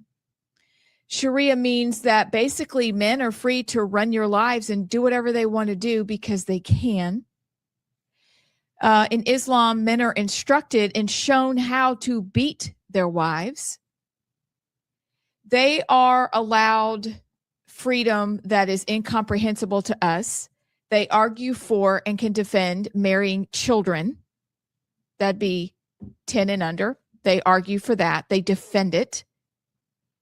And they say that we are animals and should be treated as such. So a Sharia court is basically a court where we would try to go, and it didn't matter what we said. We might as well walk in with duct tape over our mouth because it doesn't matter. The man is going to get what he wants, and we are not. So for people who are progressives and defender of women's rights, where are you? Because this is what they're trying to enact. This is what they want to do by getting Islamic centers around the state and snapping up church properties. This is what they're doing right now. Unless you think, well, that's just silly. No, it's not. Pay attention. Also, I just found out today, because I never really realized it or thought about it. Remember a couple months ago when we said that they opened an Islamic prayer room in the Vatican, a place that I think we've all had the privilege of going? You do understand that's how it started out in Constantinople, where there were these big, glorious churches, and I've had the opportunity to see it with my own eyeballs. And it was so nice of them to leave behind some of the reliefs that Christians put up, but it's now one of the largest mosques in the world. That's exactly what they're trying to do with Vatican City. So we're always starting with this word. If what you believe is not compatible with the Constitution and you believe and ascribe to Sharia law, because that's what your holy books tell you that is going to be the deciding factor, get out. Get out. And for elected officials that are like, oh, those girls are making much ado about nothing, please, we urge you to do your homework for yourself and then decide what you're going to do. Why do you think they passed? Welcome back. We cannot wait, not only for our interview today, so excited, but for the podcast that's coming out tonight. Bookmark it, like set your timer, set your alarm. You're going to want to hear what Jason Bartlett has to say. It is going to blow your mind. It's going to make you sick. And we'd love for you to share it with everybody you know. Who's Jason Bartlett? Who is Jason Bartlett, Allison Sinclair? He is just a great guy who loves America. He loves his simple life here in Alabama, actually, but he was born and raised in South Africa and has experienced the atrocities of the Christian white genocide in South Africa. He still has family there. He goes through how he got here, some of the literally you would think unbelievable stories of what happened to him and his family when he was there, and kind of his hope for America. He is a Christian. He is bold. He's inspiring. I think at some point during the podcast, I just said courage begets courage. He will give you courage to fight because he can see what's coming towards us very clearly because he has lived it. Different motives. I think in South Africa, it's purely a racial, they just hate white people. And it's revenge for what they see as their slight all the years before. And they are seeking revenge. We are being invaded by Muslims, communists, but the ending's the same. And you'll want to stick around. And then today, this afternoon, after so excited, we are filming a podcast with James Lindsay, who go follow Conceptual James on X. He just had a great interview with John Stossel, although ours is going to be way better and way more fun. Mm-hmm. The title of that podcast that he filmed with John was Canceled by Everyone. And people hate James Lindsay. The left hates him. The right hates him. I mean, we're going to diverge on some issues, but he is so knowledgeable and has so much good to say about what's happening. And so I can't wait to go through that interview with him. And that will come out. I don't know when. You'll have to wait. But JP, where can people find our podcast? You can go to our YouTube channel at The Rightside Media, and also you can go to our website, and there's a YouTube tab on our website, or you can go to our X or Twitter, which is at Rightside_media. Thank you. So the full length podcast will be on X. Mm-hmm. Okay. It's a doozy. It's going to be good. So 2 things before we get to hot flash news. Number 1, New Jersey governor. And I would like to say that if you have a name this cute, you should be better at your job, but she's not. Mickey Sherrill. It is a good name. It is a great name.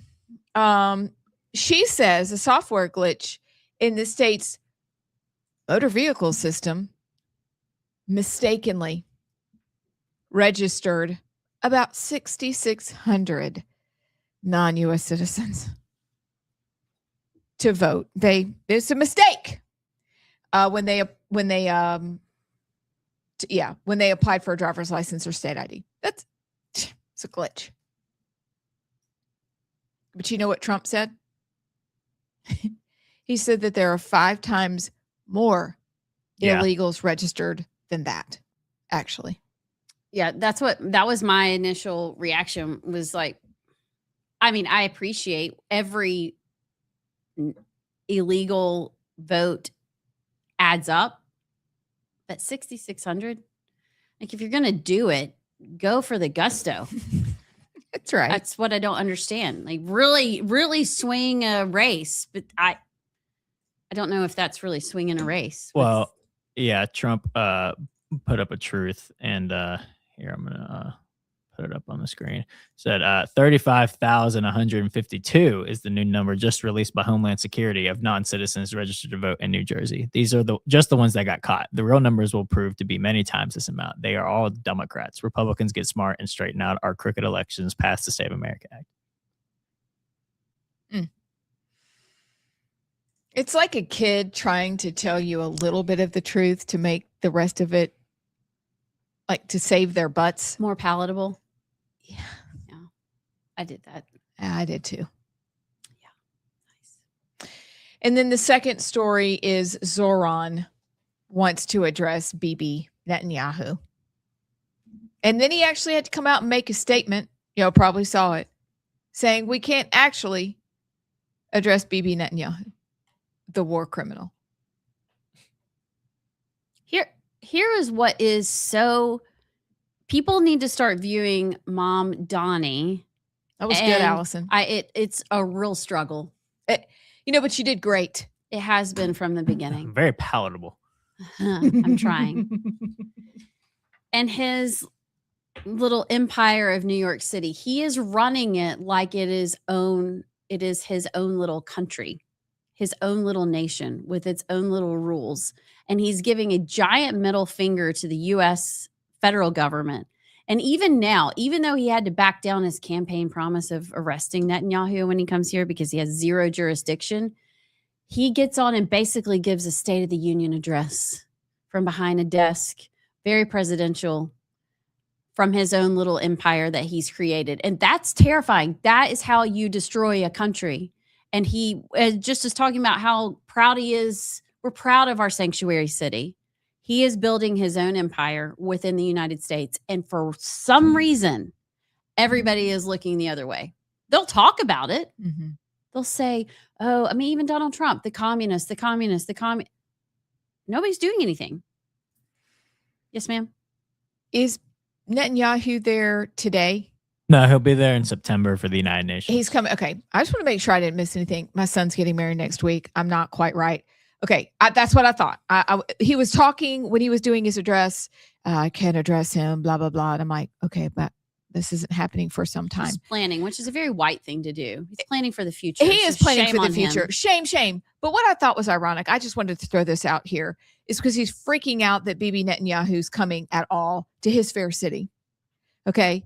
The war criminal that he is. And so when you use language like that, I saw a guy on Fox this morning and I just thought that I'd rattle this off as well. So he's freaking out about Benjamin Netanyahu, but nobody freaked out about Fidel Castro giving a speech at the UN, or Gaddafi from Libya, or Mahmoud Ahmadinejad, or Hugo Chavez, or Yasser Arafat. But he's freaking out about Benjamin Netanyahu. That is ironic. What are the Jewish people of New York City going to do? They are in a real conundrum. They voted for this man. Yeah, they did. Do you think they're waking up at all? Is there a flicker of recognition that maybe we're on the wrong path and following the wrong guy? I think so. There has to be, but they're not talking about it. Or I haven't seen much out of them lately. Nothing. Actually. I mean, last week it was the Italians were upset that he cut the Italians in Little Italy. That wonderful place that it is in NYC. They cut them out of the maps of all the communities. Why them? That's you, Abs. Why it is me before I realized it wasn't me. But did they ever give a reason? Is it because Italians basically built New York City and we got to deny the history? Probably. Nothing this man does makes any sense until one day it will, because it's all this. We see the tapestry, the backside that looks frayed and tattered and it has no rhyme or reason. And then one day it's going to flip around if people don't do something about it and something about him and go, oh, he was a wicked genius in all the things he did. He is a wicked genius. He just sat and smiled. Oh, so sweet. Mr. Cute guy. We're not going to use a Communist Enforcement Act. What is it, from 1954? We're not even going to try to resurrect that thing. Just let him do his thing. Maybe his wife will stay on her precious retreat studying the trees from the Quran. And what was it? Something about Mary. Oh, bless. Mary was a Palestinian refugee. And then is anybody going to tell him there's no such thing as Palestine? From history? Hold on. I do. Can we touch on before we go to flashing hot news? The Somalian refugee who actually admitted what the hell county is going on. And he said what we all been done spoda know. Spoda been done knowing that there's a whole system there. I don't know where the office is, but there has to be an office. When you arrive in Minneapolis, you go to this address and they tell you all the things. I bet there's a checklist of how to screw over the American government with gusto. Written in Somali so they can understand it. That's basically what he's saying. Mm-hmm. He didn't even know what Section 8 housing was. He was going to go work and pay for an apartment, but they're like, no, go do Section 8 and then sign up for all the welfares. What is it called? Yeah. What? That's what it's called, the welfares. We are so dumb. Yeah, we are. Say it right, though. We're being retarded and gay. You are so dumb. At the same time. But Abs, this is what I go back to.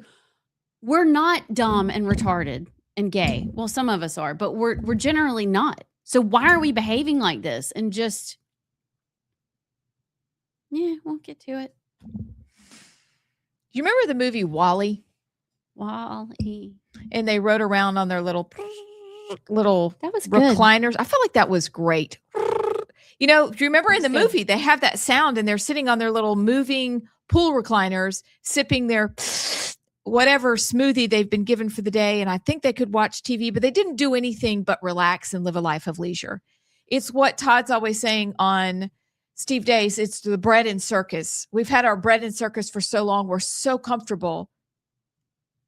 We wouldn't know what to do if it hit us in the face, and oops, it has.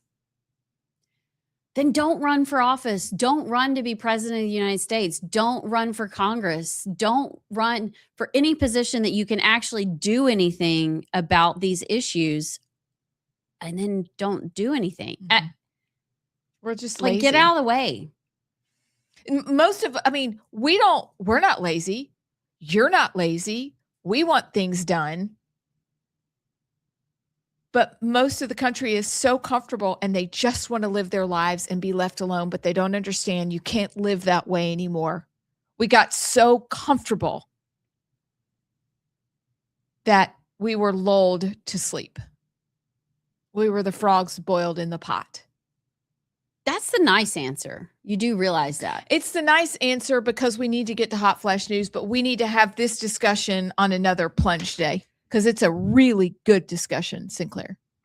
That is the very Southern kind answer. Is that we're just happy. I'm not giving my unhinged answer yet. Okay. I need it to appear someday. Oh, it's coming. She's in there. Just ting and tang. They'll come out tomorrow. She'll be back. JP? She'll be back tomorrow. What time is it?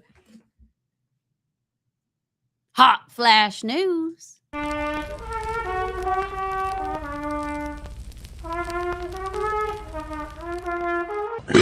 Excuse me.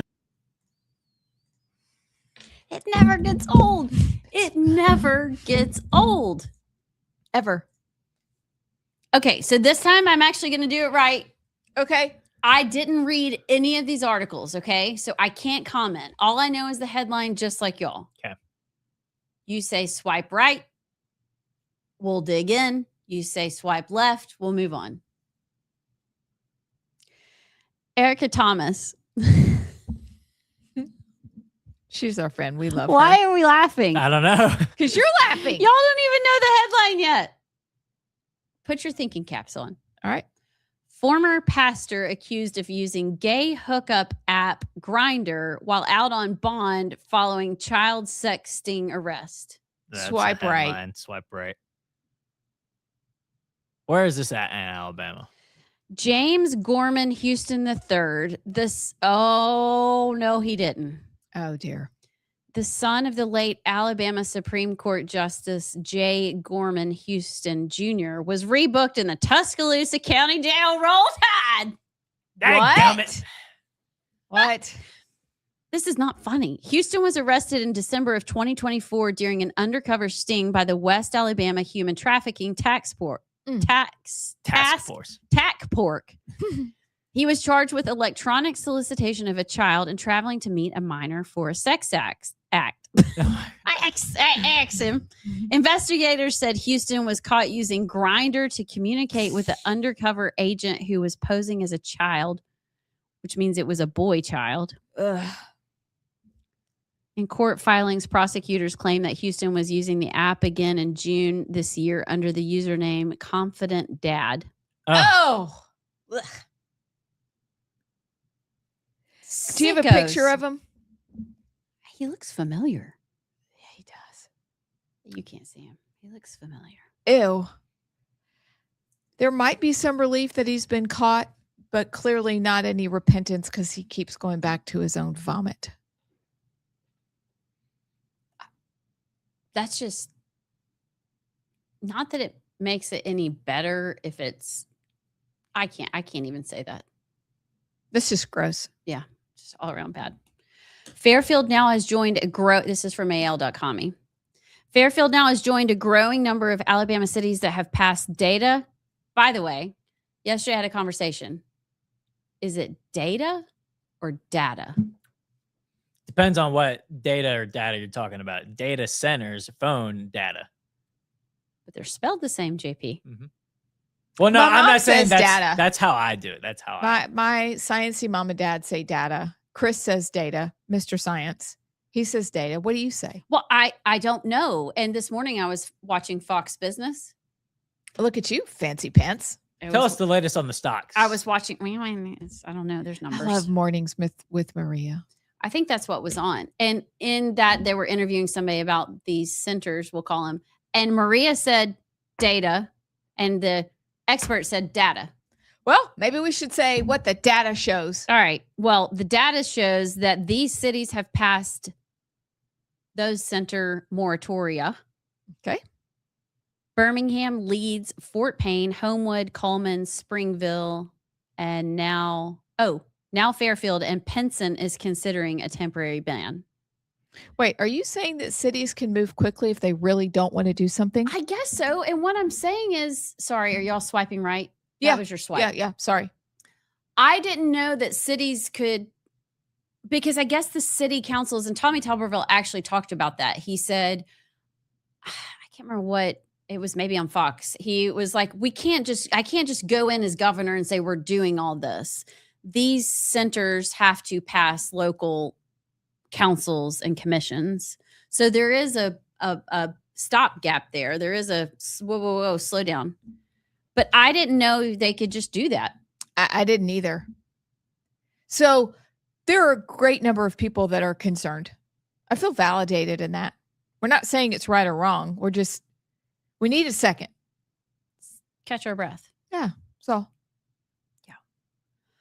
So I guess if you're watching and you're in another county, city, you can do something. I genuinely didn't know. I like it. That's why local matters. All right. Gosh, this is another AL.com article. It's an opinion piece, but it says no more playing nice. The SEC delivers on its declaration of war. Have y'all followed along with SEC Media Days? I just saw a statement from Greg Sankey. I didn't read into it. Okay. It says on Monday, it was Greg Sankey's turn to fight back, and the commissioner of the SEC took a massive swing. He didn't miss. In many words, Sankey threatened to break away from the NCAA. About time. Ooh, do tell. Okay. Well, I'm clicking on it. Here's what's so bad about AL.com. They hate capitalism, Yeah. but they make you pay to read their so funny free, socialism. It should all be free, but here, pay. You've earned a 7-day free pass. And after that, you got to pay a lot. A lot. Well, I don't even know what it's about, but I'm interested. I guess he threatened to say we're leaving the NCAA. He says people have talked about that. They've opined about the frustrations that bring them to the point of saying we should look at something significantly different. I do not believe that is a leverage point. I think that's just honest communication. Do we need to leave the NCAA, or are we crying and whining because the SEC is not the powerhouse it used to be because of NIL? I think a little bit of both. I mean, I hate the NCAA as much as the next guy, but I would be lying if there probably wasn't a part of it that the SEC wants a guaranteed, because the SEC was, along with the Big Ten, wanting guaranteed like 5 SEC and 5 Big Ten slots every year for the playoff. So I'd be lying if there wasn't that aspect of it too. But I don't know. I don't think it could be the worst thing in the world. The NCAA sucks. I'm not a fan of the NCAA,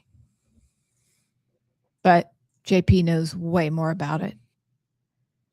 It'll be interesting to see how it plays out. I think the other part that's leading to it, though, JP, tell me if I'm wrong or whatever, is when they started breaking up the conferences. And now you've got, for example, the ACC and Stanford's in the ACC now.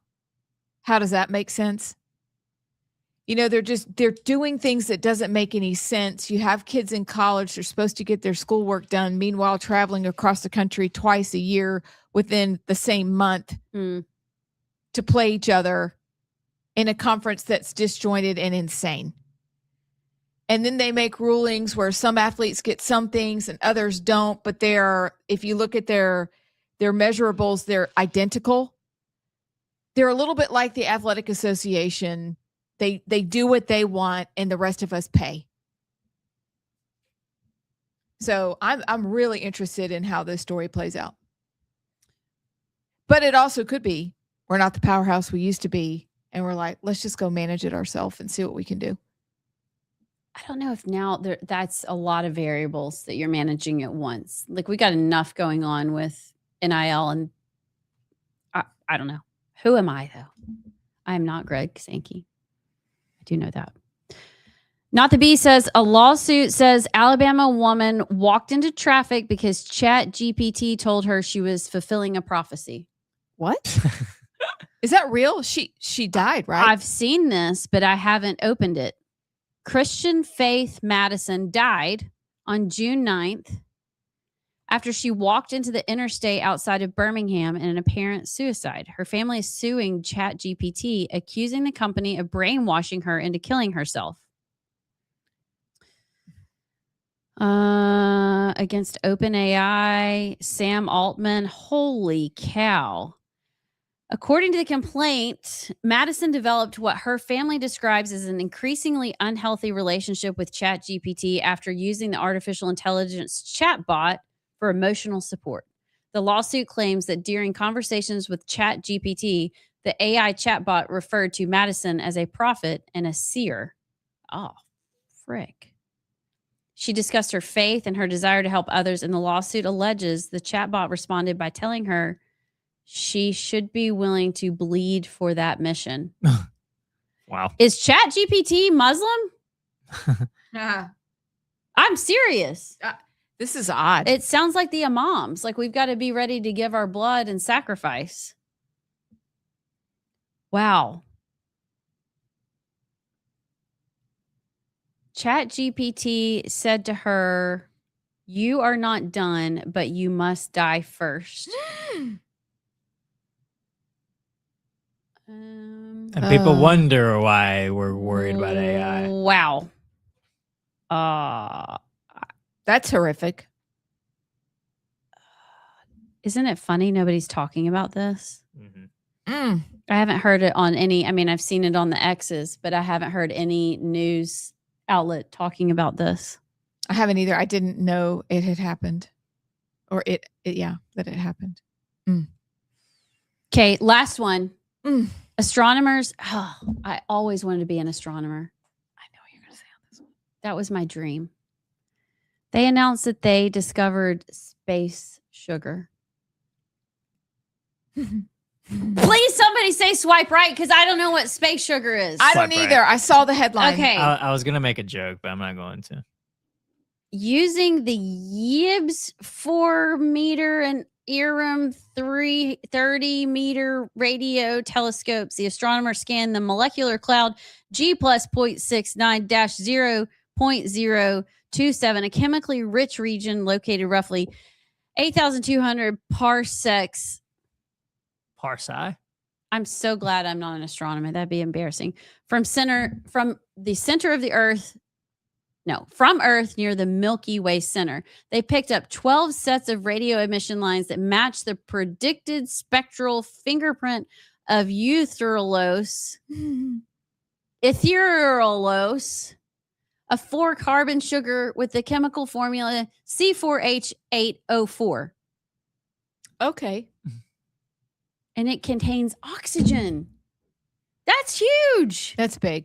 That's really big. So we are going to live on Mars. Somebody said, is that how we got the Mars bars? I think it is. Somebody said starbohydrates. That's funny. There's sugar in space. God loves us. He does. And I'm about to say that's existence or a proof of the existence of a God. Yep. And the other day when JP asked, would you rather? We're totally floating out into space. we are Okay, floating. yeah, we we are are not now. going under the sea. Yeah. Air. Okay, but think about all of the species of fish and sharks that you could discover. But I'm sorry, if the would you rather question included, but you wouldn't be eaten by sharks or whales, then I might consider it. But I really want to go to space. I mean, I do that too, but it's a lot closer and harder of a decision than I think y'all give it credit for. You know how much of the ocean is undiscovered? A lot. I'm going with the death angle like Amy Beth. And I'm thinking if there's sugar in space, maybe you could survive and just catch it on your tongue like snow as you go through. Over 80% of the global ocean remains completely unexplored. What percent of space hasn't been explored? 90%. 90? Oh, No, I'm kidding. I don't it's know. got to be like half. What? Okay, Abs. well, I'm kidding. Like 100% of space has not been explored. I mean, like just a micro bit of space has been explored. okay, well, 95%, obviously, because it's the universe, which is why I said outer space. But 80% of the ocean. I don't think y'all aren't giving that enough credit. You better have a flashlight down there because it's so dark. You're not seeing anything. You're just gonna eat. I've watched a eaten, lot of and shark die. movies. I'm not going. And then get the bins. I don't care if the Mariana Trench is beautiful. I'm not going. That's how you die. But I don't want to die that way.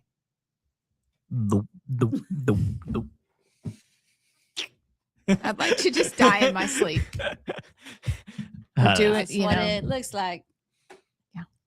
Okay. Okay, well, I need to pull up a good would you rather question to end the show on. How it's supposed to be. Let's see. Okay, not doing that one. Would you rather work an overtime shift with your annoying boss or spend a full day with your mother-in-law? Oh, a full day with my mother-in-law. She's fun. Some of these I've already asked.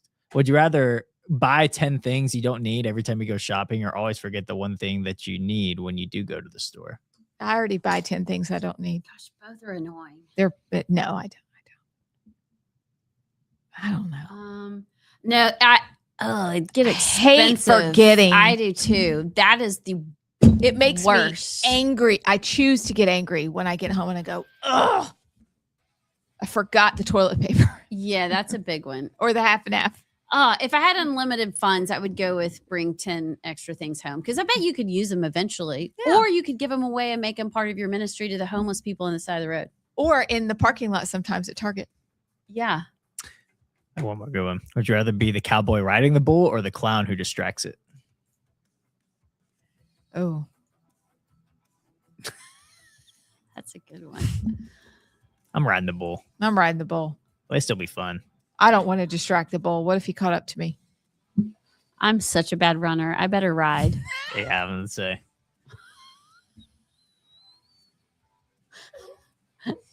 I'll take my chances on the bull. It's not gonna be good if I have to run. Oh my word. Wow. So tomorrow, I don't know. It's Thursday, I think. Is tomorrow Thursday? A pledge Hey, on are the we topic gonna I be sent here y'all. Friday? Have we made a decision? Don't tell me. We're going to call an audible. We'll let you know. We got things to do on Friday. Mm-hmm. We Big haven't thing. decided. then next week we've got an exciting week coming up too. So we'll tell you about that. It's just, you just have to wait and see. Stick around. Join us tomorrow. Y'all have a good night.